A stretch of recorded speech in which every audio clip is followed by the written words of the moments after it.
The opinions expressed on the radio program by the hosts, co hosts, guests, and call in listeners or chatters are solely the opinions and responsibility of the original source who expressed them. They do not necessarily represent the opinions of Genesis Radio, www.genesisradio.com, Genesis Radio's owners, management, or affiliates.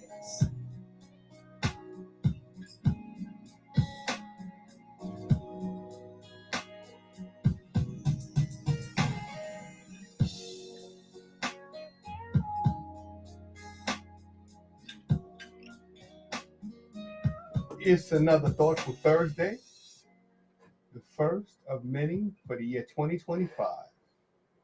You're on with Ron and Romane, Reason for Reason, and I'm your host, Ron Yates. Well, folks, it's been another turbulent year that has come and gone, and 2025 is starting off pretty much with a bang. We would be remiss here at Genesis if we did not send our heartfelt condolences to the families of those who lost friends, family, loved ones in a tragedy in New Orleans just last night. You know, when will these things come to an end? When will we stop as Americans, as parents, having to bury our children from senseless violence inside the classroom? And now, people ringing in the new year, killed by an individual who didn't know their names, didn't know their families, didn't know their stories. To our government, they are just statistics, people that can be very easily replaced. But to the friends and families, to the communities, these people are irreplaceable. Now, what's interesting is about what happened in New Orleans just less than a month before, in Germany, of all places, someone got into a car and drove through a crowd of people who were at a Christmas village preparing for the holiday. Several people killed in that incident, and of course, a number of people were injured, some seriously. Well, here we are, January 1st, New Year's Eve, and the same thing happens in this country, in New Orleans. Could there be a correlation between these two incidents? Is it possible that there is an active so-called terrorist cell in this country? You know, I was watching the news shortly before coming on air, and when I say news, I mean that loosely. It's not really news. It's more entertainment and programming, and I mean the mental sort of programming than news. What they were saying was that they were looking for a relationship between the individual that committed these acts in New Orleans and ISIS. ISIS? Didn't we kill all of ISIS in 20 years of combat in Iraq and Afghanistan? Wasn't that our reason for going over there, to keep America safe, to stabilize the region known as the Middle East? And yet, all of these years later, ISIS? What were we doing in Iraq and Afghanistan for 20 years? Who did we kill? Iraq and Afghanistan, bombed into the Stone Age. Who were we bombing? If ISIS is still around and able to do harm to American people and people around the world, this makes you wonder. And then, shortly after the events in New Orleans, another incident at President-elect Trump's Las Vegas resort. Someone drove, interestingly enough, one of Elon Musk's trucks, parked it right in front of the entrance doors, and the truck exploded. In the investigation after the explosion, they found gas canisters, they found camp gas, they found, I believe, large mortars or firework type mortars. Was this also part of a coordinated attack? Folks, I think that we need to be very cautious. Yesterday, they were supposed to play a football game down in New Orleans. I believe it may be the Sugar Bowl. That game was postponed to 4 p.m. today. So, of course, the New Orleans Police Department, the FBI, and every other agency within the region has been at the Superdome. There's a heavy police presence there, I would imagine. I'm sure they have rings of security in and around the Superdome. I'm sure that the building was swept by bomb detecting dogs, probably more than once. So, for someone who is seeking to do harm to others, the Superdome would be considered a hard target. But what about the soft targets, the ones that we tend to ignore? Now, folks, I don't want to sound like an alarmist, but I think we need to be realistic. I think we need to understand that for more than a century, our government has been probably the lead government in preventing violence around the world. Malcolm X said as much in 1963. After the assassination of JFK, Malcolm had been warned by the Most Honorable Elijah Muhammad, who was the then leader of the Nation of Islam. He told all the believers, do not make any comments relative to the assassination of JFK. Well, Malcolm made one fatal mistake. When they shoved the mic in his face, he probably should have said no comment. But Malcolm went on to say that the chickens have come home to roost. Certainly didn't mean that literally. What Malcolm was talking about was the violence that America had been purveying around the world, but now it was here at home. And Dr. Martin Luther King, before his eventual assassination, he said in so many words that he agreed with Malcolm 110%. He said the greatest purveyor of violence in the world today is my own government of the United States of America. He's referring to the amount of violence that we were visiting on Vietnam, Cambodia, and Laos. Well, now, here we are, 21st century. And we have to ask ourselves, folks, what side of history are we on? A lot of people around the world are starting to view the situation in what's called the Middle East. And they're viewing it in a way where Israel is not the victim anymore. They're starting to see what the Palestinian people have been trying to tell us for decades, that they are defenseless against the most well-equipped, highly trained, and best financed military in the entire region, arguably the world. What defense do the Palestinians have against Israel's fleet of F-35 fighters, F-15s, some of the best and heavily armored tanks on the planet, nuclear submarines, and of course, we've known since the 60s that Israel has a stockpile of nuclear weapons. Could that be why, or could that be part of the motivation as to why innocent people were run down in Germany or in New Orleans? Could that be part of motivation as to why a young man drove his truck or rented truck in front of Trump's resort and set it off? Folks, this happened on January 1st, the first day of the new year, and already death in abundance.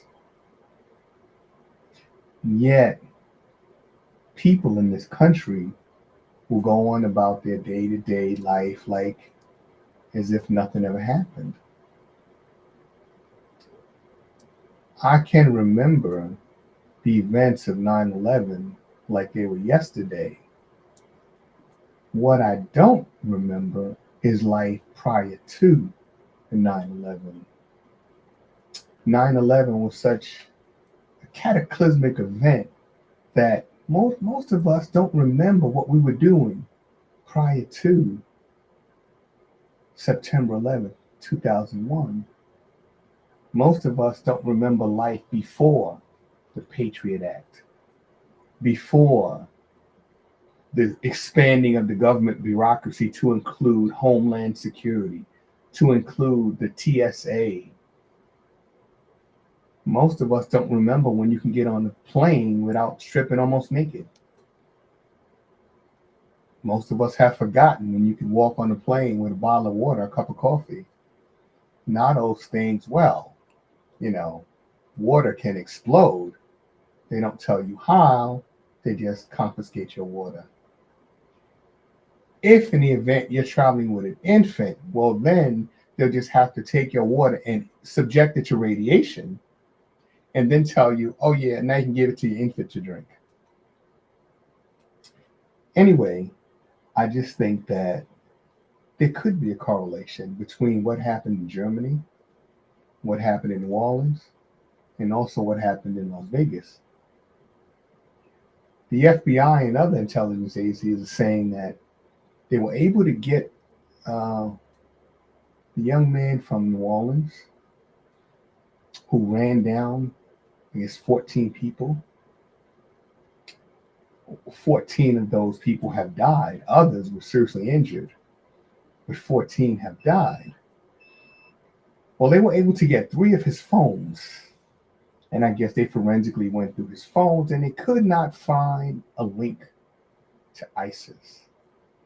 We keep talking about ISIS as if there is no other group capable or having the potential to do harm. And again, folks, it may behoove you to avoid large crowds. Because down in New Orleans right now, the game is probably somewhere around halftime. There are billions of dollars invested yearly in college football, particularly in the bowl games. They're going to protect the interest of the American dollar.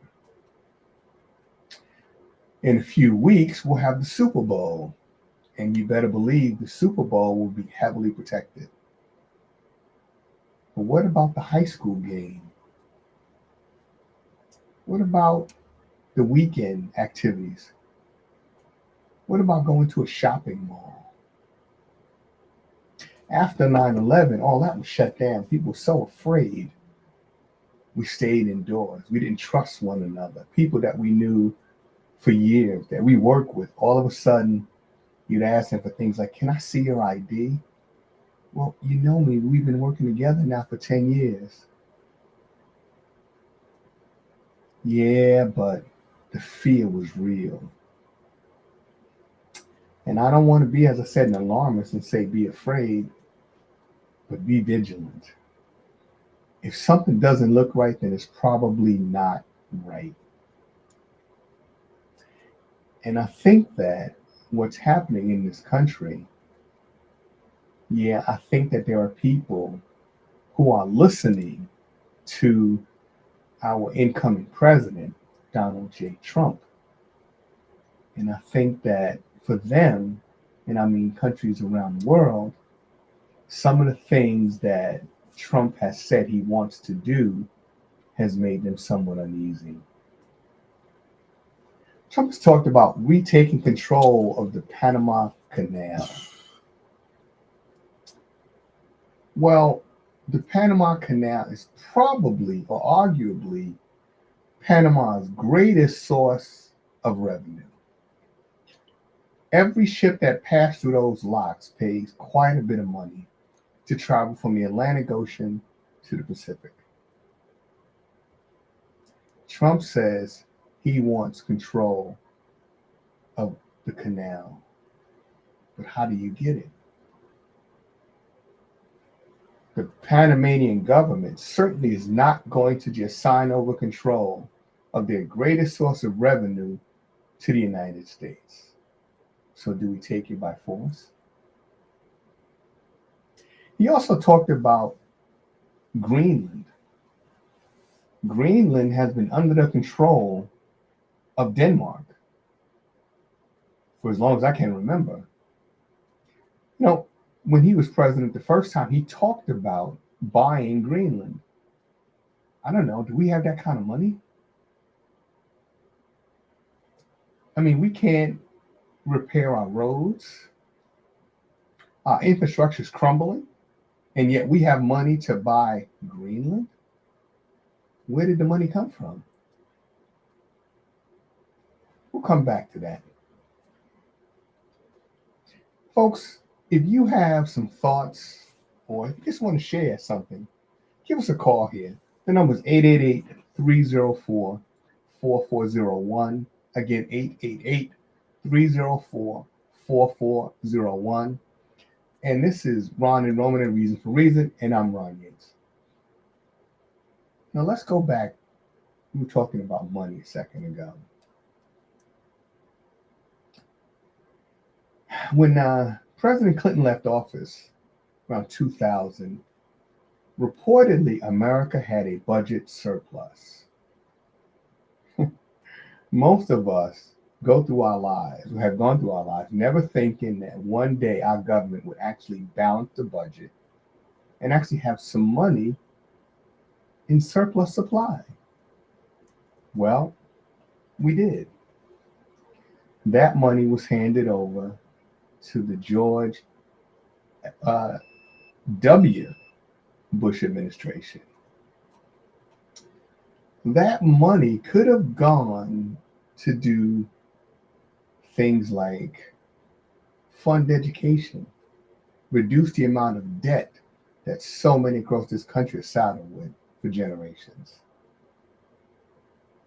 We could have strengthened our healthcare system. We could have invested in Social Security, give people a little break. But instead, that money went to fund a war. A 20-year war in Iraq and Afghanistan. That surplus was very quickly eaten up. And then we started borrowing money to continue to fight this war. Wars are won by attrition, by destroying your enemy. But they're also won by to the victor go the spoils. Well, for the fighting men and women that went over to Iraq and Afghanistan, what spoils did you reap? Did you come home with some vast treasure? People who fought in Iraq told me that there were points where truck drivers would come over from the States and they would be paid somewhere in the neighborhood of $100,000 to drive a truck. While the fighting men and women who went to escort the truck would be putting their lives on the line for a fraction of that. But what's interesting is about history, it has a way of repeating itself. 2001, the Twin Towers fell. I was a Port Authority police officer during that time. I've been in the Twin Towers many times, graduated police academy from there. I remember the bombing in 1993. I still don't know how those towers fell. Oh, I know some egghead scientist told us that, yeah, the planes that hit the upper floors of the Twin Towers, that they burned so hot that it wilted the metal framework. Instead of building appearing to wilt, it looked a lot like a controlled implosion to me. But of course, what do I know? Somehow, from this inferno created by kerosene, folks, jet fuel is highly refined kerosene. Somehow, this kerosene burned so hot on this one particular day that it melted steel. High grade steel. Never happened before, hasn't happened since, but hey, I guess on this one particular day, I don't know, superheated kerosene that we use to heat our homes, kerosene lamps. But hey, again, superheated kerosene is one particular day. Anyway, America used that as justification now to go after not one individual, but the entire nation of Afghanistan. And then we threw in Iraq as a bonus. Now we have 14 people dead in New Orleans, 15 including the shooter who shoot after the truck crashed, traded or exchanged gunfire with the police, and apparently was killed in this exchange of gunfire. Well, let's think, folks. Our incoming president said that he is going to oversee the largest roundup of illegal immigrants in world history. He didn't say world, he just said history. I would imagine it would include the world.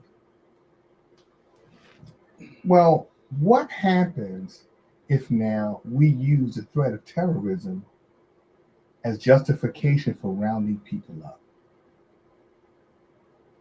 What if now we say that America's under constant threat? That's what we told people after 9/11, that there were terrorists lurking around every single corner, that everywhere you look, bus stop terrorist, train station terrorist, school terrorist. Well, America has kind of forgotten that feeling, that fear, that palpable fear. And maybe people want to remind us to be afraid again. They did so successfully with COVID. Millions of people were terrified. They thought that this virus, if they contracted it, that they had no chance of survival, that COVID would take them out, even those who were relatively healthy and who had an intact immune system. But the fear was palpable. So now we have an attack in Germany, another one in New Orleans that's similar in characteristics, and then we had a truck explode in front of Trump's resort. Could this be ISIS or some other group? Could this be false flag operations? Typically, the person who creates the problem will be the one that will give you the solution. I guess we just have to wait and see who steps up and tells us, hey, I know who this is and I know how to combat this. And then we'll know who created the problem. But this problem runs pretty deep. Right now, we have our government funding two, I don't want to say wars. What's happening in Ukraine between Russia and their cousins, the Ukrainians, that is a war, yes. What's happening between Israel and Palestine, or what's left of Palestine, that's not a war. Wars typically involved two warring factions, two groups. Typically involves two armies, navies, air forces. Well, how many planes do the Palestinians have? Hey Terry, you ever count the Palestinians Air Force? How many planes do they have? Zero. What about, wait a minute, what about their Marine Corps? How many Marines do they have? Zero. Zero, huh? Well, wait a Zero. minute. No Air Force, no Marines. How many naval carriers do they have? Zero. Zero, huh? What about submarines? Zero. Ah, okay. Everything amounts to zero. And they don't have an official army. They don't, because they don't have any weapons. Right. They have a few random AK-47s, but an AK-47 don't work too well against a tank. Nope. So the image of Israel has greatly been tarnished. America's reputation greatly tarnished. And yet our leaders, the president, Congress, don't seem to want to change the direction of this country. How many more wars can we afford to fight? Where's the money coming from? We claim that Social Security is bankrupting our government. Then I saw something the other day. Joy Reid from the Readout, she went live and she said, what percentage of our government or our budget do you think Social Security drains? Now, some people said it's pretty low, less than 5%, right? Less than 5% of our budget goes to support Social Security. Some people said, maybe it's so high, maybe it's 10%. The answer, folks, is zero. Social Security is not funded by the government. We, the workers of this country, we fund Social Security. Social Security is not draining our budget. Not a dime of our budget goes towards Social Security. Again, we, the American workers, are the ones who funded Social Security from its outset under the New Deal with FDR. We don't have the money to continue these wars, these preemptive wars, where we imagine terrorists are lurking around every corner. What's interesting about these wars we've been fighting, all of these wars seem to have something in common. Every place where terrorism is on the rise, there also seems to be vital strategic minerals. Could that just be a coincidence? A couple of weeks back, I had a gentleman on my show, Mr. M. I hope Mr. M is listening. Shout out to Mr. M, Pastor Emmanuel Poleccion from the island nation of Haiti. And he and I had a very good conversation. And we talked about how in Haiti right now, there's a great deal of violence, seemingly unwarranted violence. Now, Haiti is the poorest country in the Western Hemisphere. Yet, somehow in this poor country, they managed to get guns. They managed to get ammunition. Somehow they can't get adequate health supplies to treat the sick, to treat the wounded. Some people in Haiti are literally starving. Food insecurity. Yet you can always get a gun. Where are these guns coming from?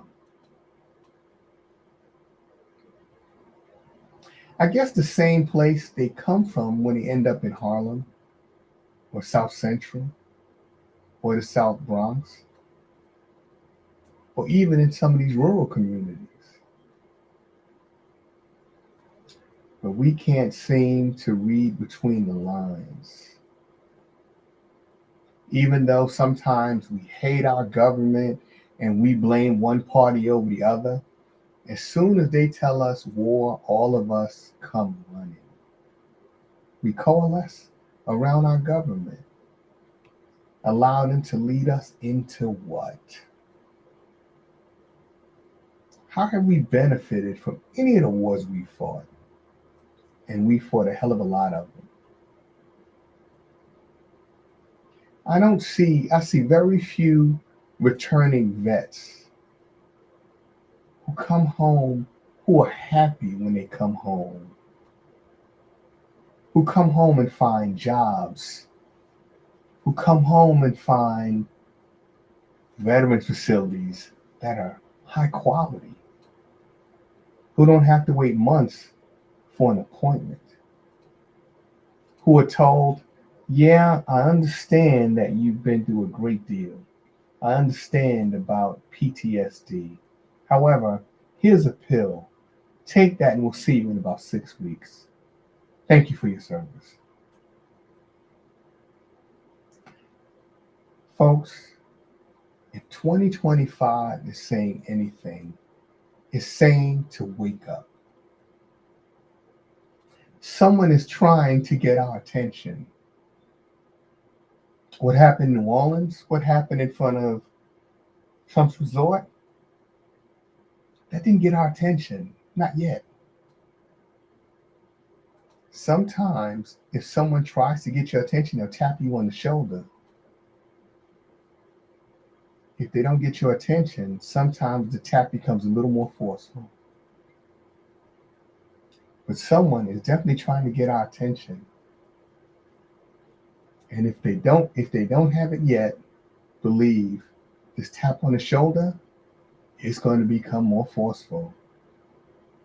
Is it possible that more innocent Americans may die?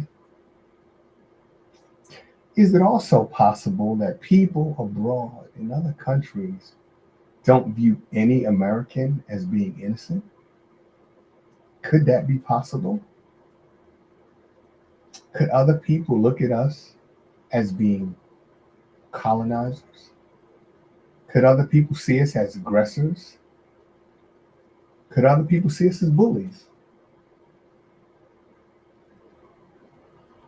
It's important also how we see ourselves.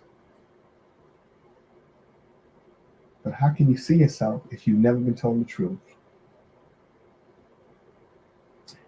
You know, what's interesting, I was watching a movie the other day. TP, ever heard of a movie called Burn? Came out in 1969. Yes. Okay. This movie, Burn, stars Marlon Brando. And it is a story, a fictionalized story of a country in the Caribbean where the enslaved rise up, overthrow their colonial masters, and become an independent nation. If it sounds like Haiti, yeah, a lot of similarity there. The only difference is there was a Caucasian man, the character played by Marlon Brando, who was sent by the British. The British wanted to disrupt the Portuguese's control over the sugarcane industry or the production of sugar. So they sent one of their agents in to lead the former slaves on a rebellion to overthrow Portuguese control of that region. Well, years later, the same agent returns, but this time he's coming back because the former slaves have now revolted against the British crown. Somehow they thought they would allow them to just trade chains, take off the Portuguese chains, and we'll put on the English chains now. We won't close them around your arms and feet as tight as the Portuguese did. They weren't prepared to be slaves anymore. Anyway, this story is loosely based on a man by the name of William Walker. You ever heard of William Walker TP? No. Interesting story. William Walker was a physician and somewhat of a statesman who was a firm believer in manifest destiny, that it was the role, in fact, the duty of Caucasians to control the entire world. Well, he put together a mercenary army, and he went out to what is today California, and he tried to take Sonora and another city in Mexico. I can't think of the city now, but he tried to take it and install himself as president. Well, the Mexican army came up and defeated his mercenary army. Well, he didn't give up there. He formed another mercenary army. He went down to Nicaragua this time, and he and his mercenary army of mercenaries were able to defeat the Nicaraguan forces, which I guess they didn't really have much of an army. This dude installed himself as president of Nicaragua and held that seat for 1 year. Eventually, the Nicaraguan government, I guess, put together a defense force, drove him from power, and executed him. But it seems to me it takes a hell of a lot of nerve to show up at somebody else's country and say, I'm going to come down here. And based on this concept of manifest destiny, I'm going to come down here and place myself on the seat of power in your country as the president. And I expect you all to like it. Folks, that's just some of the things that America has been doing in its own backyard. The history of America and their engagement in Central South America is a bloody mess. We don't know how many Nicaraguans, Chileans, Panamanians, people from Grenada, Jamaicans, and others were killed by our government because our government doesn't like leftist leaders. So maybe people around the world said, it's time we come together. We must band together because the colonial powers have always stayed in lockstep. I noticed something the other day that I guess I seen, but didn't really see. America, England, France, probably the three, I guess, most powerful of the colonial powers. You notice all of them, their colors are red, white, and blue? Could that be a coincidence as well? Anyway, folks, the time is drawing near. It's been a pleasure to come on and speak to you. And I just hope that those of you who listen weekly will continue to support Genesis Radio and all of its platforms. Some of the things you hear here on Genesis, you will not hear anyplace else. You will not hear this talk on CNN. You won't hear it on Fox. You won't hear it on MSNBC. In fact, I used to be a pretty avid MSNBC watcher until after the election, when Joe Scarborough and his wife Mika Brzezinski ran down to Mar-a-Lago to kiss the ring. I said, you know what? I think I'm going to try Fox News. And I did. I gave it a try. I couldn't do it simply because I couldn't be a long-term watcher, simply because I don't need somebody to tell me what the problems are. I don't need somebody to tell me who to like, who to dislike. What I'm looking for is solutions.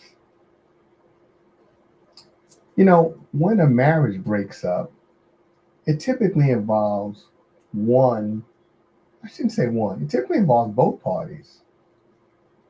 If both parties are putting 100% effort in, then typically that marriage is going to last. But if the husband and wife are having a dispute, what sense does it make for the police to come in, take the wife in one room and blame the husband, and then another officer take the husband in one room and blame the wife, in another room rather, and blame the wife? How does that fix the problem? How does the Democrats blaming the Republicans, or the Republicans blaming the Democrats, how exactly does that fit? Does that fix our budget? How does that get us out of debt? How does that fix our education problem in this country? And speaking of Democrats and Republicans, here's something interesting. And I like to ask those who are members of the Republican Party, and I'd love to have you come on. I'd like to know, is the Republican Party currently in a state of civil war? Or are they headed that way? The Republicans seem to have trouble passing their own bills right now. They agreed on the bill that will keep the government open. And then 1 week before Christmas, a government shutdown was narrowly averted. Can you imagine the damage it would have done to shut down the government 1 week before Christmas? People counting on those paychecks, those Social Security checks. And let's be realistic. A government shutdown is not a complete shutdown. What I mean by that is Congress, they get paid. Their staffers, they may not. The people who in uniform who protect this nation, they're not getting paid. But the people who conduct the shutdown, they get their check. And we, the American people, want to support a shutdown. We suffer while Congress will get their paycheck and go home for the holidays and spend time with their families while people are figuring out, how am I going to pay next month's bills? So if anyone is a member of the Republican Party, I'd love to have one of the politicians come on and tell me what's going on within the Republican Party. So many former members now are clearly in the crosshairs of the incoming administration.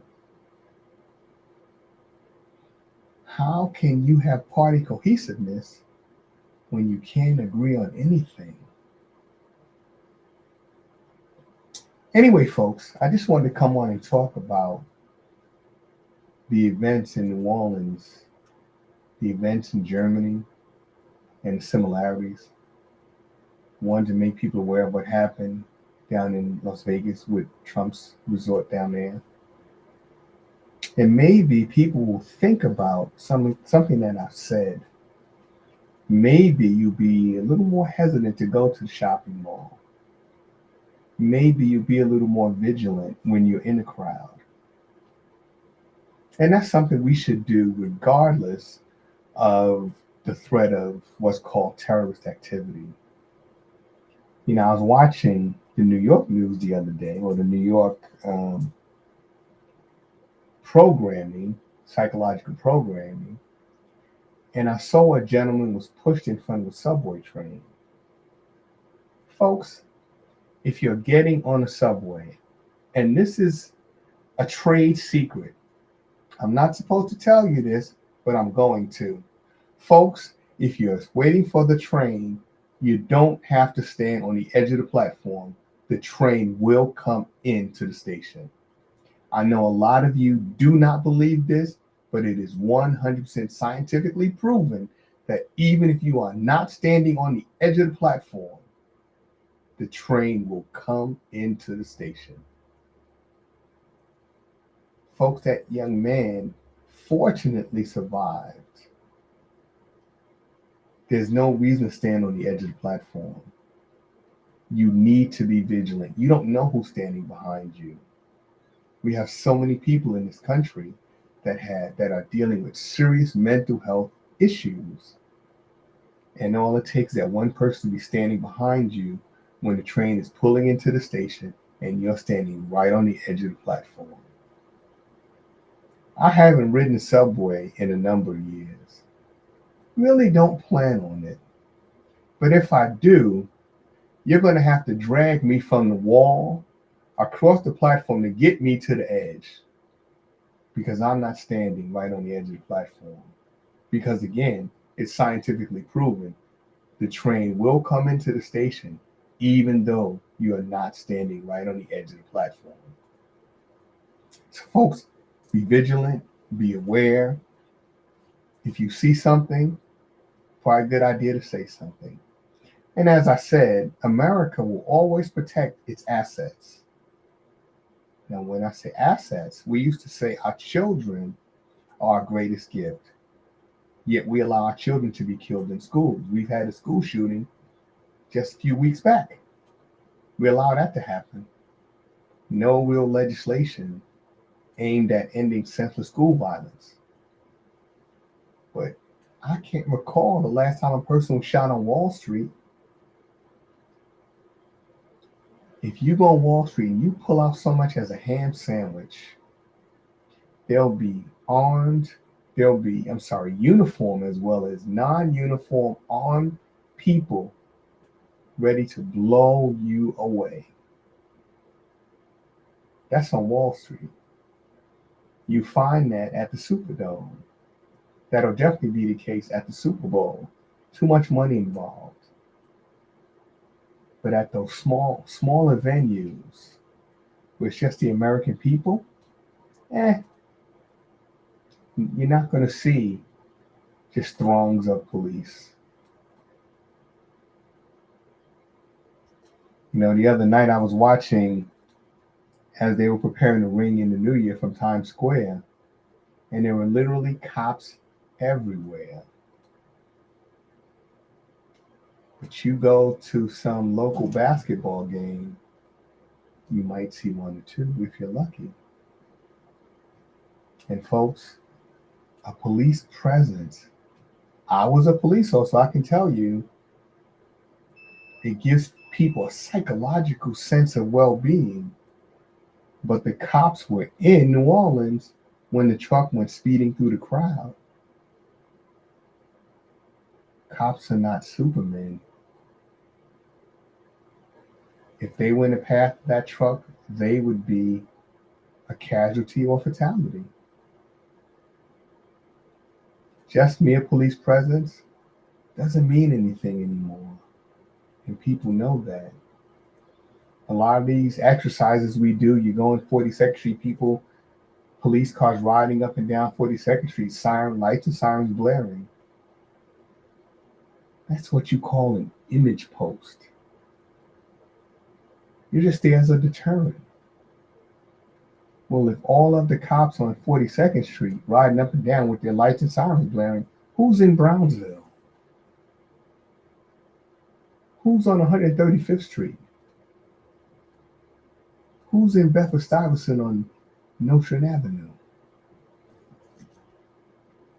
Anyway, folks, I think that for 2025, every Thoughtful Thursday, we're going to come on with an attempt to wake up at least one person.